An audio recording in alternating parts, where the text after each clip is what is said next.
Hi everyone. So today we are going to discuss some of the important lines which can be useful for you in writing task 2 essay. Mostly I've seen that there are some particular topics and उन topics के ऊपर ही आपको essay writing आता है. So topics are particularly or questions are particularly based on those topics only.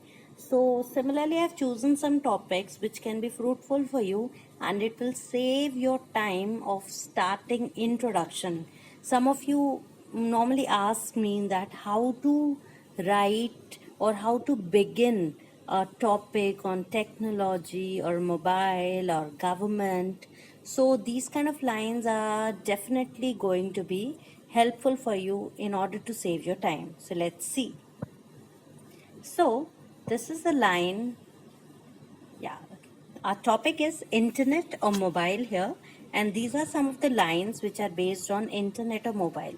Suppose you get a topic on internet and you think need some nice line to begin your introduction, or you want to add this line in between in essay, then आप ये lines use कर सकते हैं, because there are some students जिन्हें बहुत ज़्यादा problem होती है, तो उनके लिए this can help a lot. जैसे यहाँ internet is revolutionise social educational and official world by it's incredible services. Revolutionise करना होता है क्रांति लाना. तो इंटरनेट ने सोशल मतलब सामाजिक, एजुकेशनल मतलब हम एजुकेशन की बात करें, और ऑफिशियल मतलब अगर हम बिजनेस वर्ल्ड या ऑफिस वर्ल्ड की बात करें तो अपने इनक्रेडिबल मतलब बहुत ही जिसका इमेजिन भी नहीं कर सकते, बहुत ही बेहतरीन सर्विसेज से इंटरनेट ने सभी एरियाज को रिवोल्यूशनाइज कर दिया है, सभी एरियाज में क्रांति ला दी है. And presently it is called ocean of knowledge. Ocean है ना, ओशन कितना बड़ा होता है, तो ओशन, नॉलेज का ओशन कहा जा रहा है उसे. अब सेकंड पॉइंट है अनडिनाइबली. अनडिनाइबली का मतलब होता है जिस बात को नकारा नहीं जा सकता, डिनाई नहीं किया जा सकता. Internet is an amazing source of knowledge. ये नॉलेज का एक अमेजिंग बेहतरीन सोर्स है. अब एक लाइन हम मोबाइल पर देख लेते हैं. मोबाइल पे suppose there is a topic, then you can definitely use this line. Mobile has become part and parcel of everyone's life in this modern world. It plays a phenomenal role to uplift the standard of living. Mobile हमारी ज़िंदगी का एक महत्वपूर्ण हिस्सा बन गया है, और ये फिनोमिनल रोल का मतलब होता है बहुत ही इम्पोर्टेंट रोल प्ले करता है to uplift the standard of living.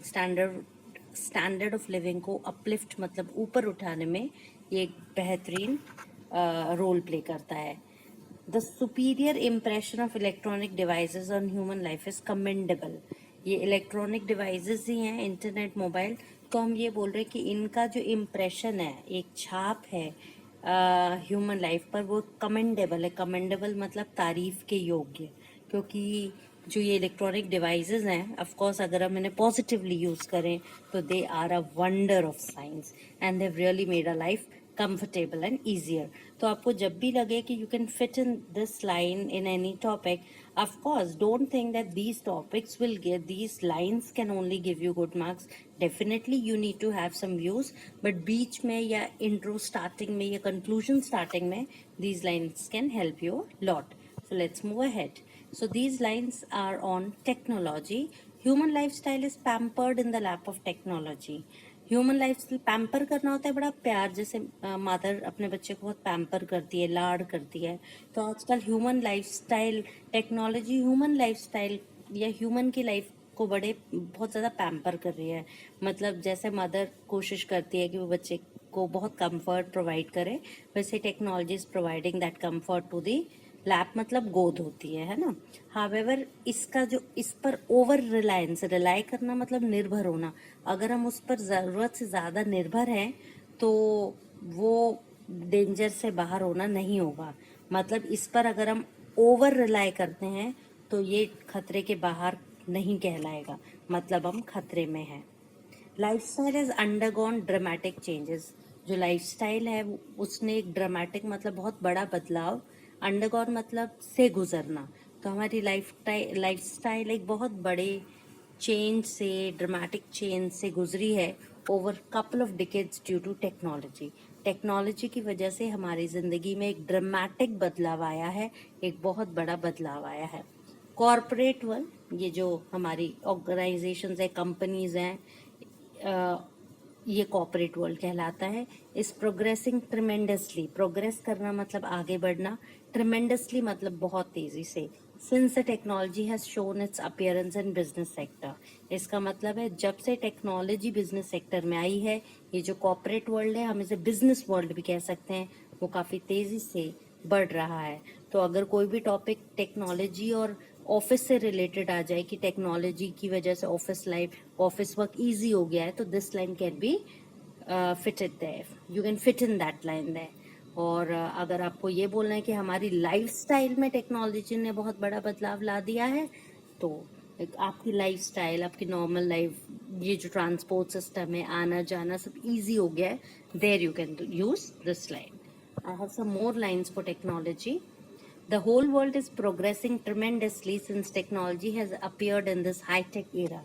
जब से टेक्नोलॉजी इस हाई-टेक era में अपीयर हुई है, सामने आई है, पूरी दुनिया तेजी से ट्रिमेंडसली पूरी दुनिया प्रोग्रेस कर रही है। प्रोग्रेस करना मतलब आगे बढ़ रही है। Advancement in technology is turning this world into a global village. Technology में जो एडवांसमेंट आया है वो इस दुनिया को, ग्लोबल विलेज होता है एक पूरी दुनिया, मतलब एक विलेज बन गई है, एक गांव बन गई है, जहां boundaries between the nations are no longer of that importance. मतलब ये जो बाउंड्रीज हैं बस दिखावटी हैं, लेकिन टेक्नोलॉजी ने हम सबको जोड़ दिया है। दिस लाइन मीन्स दैट कि जो बाउंड्रीज हैं वो हट गई हैं और सारे देश एक जैसे हो गए हैं और बाउंड्रीज नहीं रह गई हैं। पूरा वर्ल्ड एक विलेज के समान बन गया है, एक गांव बन गया है, मतलब एक ग्लोबल विलेज बन गया है। इसको हम कह सकते हैं कि टेक्नोलॉजी ने पूरी दुनिया को साथ में ला दिया है। Let's see some other sentences. These are on government. Government को हम एडमिनिस्ट्रेशन भी कह सकते हैं। So administration of a country is assigned to undertake responsibilities of well being of its people. Administration का मतलब होता है गवर्नमेंट। किसी भी गवर्नमेंट एक कंट्री की जो होती है उसे ये असाइन किया जाता है, मतलब उसकी ये ड्यूटी है कि वो लोगों की रिस्पॉन्सिबिलिटी अंडरटेक करे। अंडरटेक मतलब उठाना। किस चीज़ की रिस्पॉन्सिबिलिटी? लोगों की वेल बींग। वेल बींग मतलब कि उनकी जीवन, उनका जो लाइफ है वो अच्छा चल रहा है, वो फिजिकली फिट है कि नहीं, मेंटली फिट है कि नहीं। मतलब वेल बींग मतलब उनकी हेल्थ, फिटनेस, उनकी फैसिलिटी, सबका ध्यान, उसकी ड्यूटी जो है वो गवर्नमेंट को दी जाती है। अब जैसे कोई टॉपिक हाउसिंग पर आ जाए तो आप इसके आगे लिख सकते हैं, out of this housing is one of the need which every government should take care of regarding its citizen. कि गवर्नमेंट को हाउसिंग की फैसिलिटी, या फिर एजुकेशन पे टॉपिक हो तो आप एजुकेशन पे लिख सकते हैं कि हर गवर्नमेंट की रिस्पॉन्सिबिलिटी होती है कि they should provide education facility to the, proper education facility to the citizens. ठीक है। और एक है government must stand by. Stand by का मतलब होता है सपोर्ट करना। तो यहाँ हम कहना चाहते हैं government must stand bye it's people in their every worst time. इसका मतलब है बुरी सिचुएशन में गवर्नमेंट को लोगों को सपोर्ट करना चाहिए, क्योंकि गवर्नमेंट की ड्यूटी है that government should take care of its people. Okay, next lines are on animals. Animals and birds are beautiful creation of nature. They play a vital role to maintain the food chain circle and uplift the standard of social and economical prosperity. इसका मतलब है there are many topics on animals and birds. आपको topic आ जाता है कि experiments should be done on animals or not, whether it is ethical to do experiments on animals or not. तो वहाँ आप ये lines लिख सकते हैं। और there is also one more question like animals, protection of animals should not be given priority according to some, and more emphasis should be given on needs of people. मतलब आपको पता है कि government is spending lot of amount on uplifting or protection of wildlife species or animals. There are some people who think that this is waste of money and government should spend that money on the upliftment of the standard of people. So here in these kind of questions you can use these lines. They fit in very appropriately. आप वो lines यहाँ पे use कर सकते हैं. इस तरह के essays में आप ये line use कर सकते हैं कि animals और birds नेचर का ब्यूटीफुल क्रिएशन है. वो फूड चेन को मेंटेन करने में वाइटल का मतलब होता है इम्पोर्टेंट रोल प्ले करते हैं और सोशल और इकोनॉमिक प्रॉस्पेरिटी के स्टैंडर्ड को भी बढ़ाते हैं. वाइल्ड एनिमल्स और बर्ड्स का प्रोटेक्शन एक मैसिव कंसर्न है. मतलब एक बहुत बड़ा मुद्दा है, चिंता का विषय है.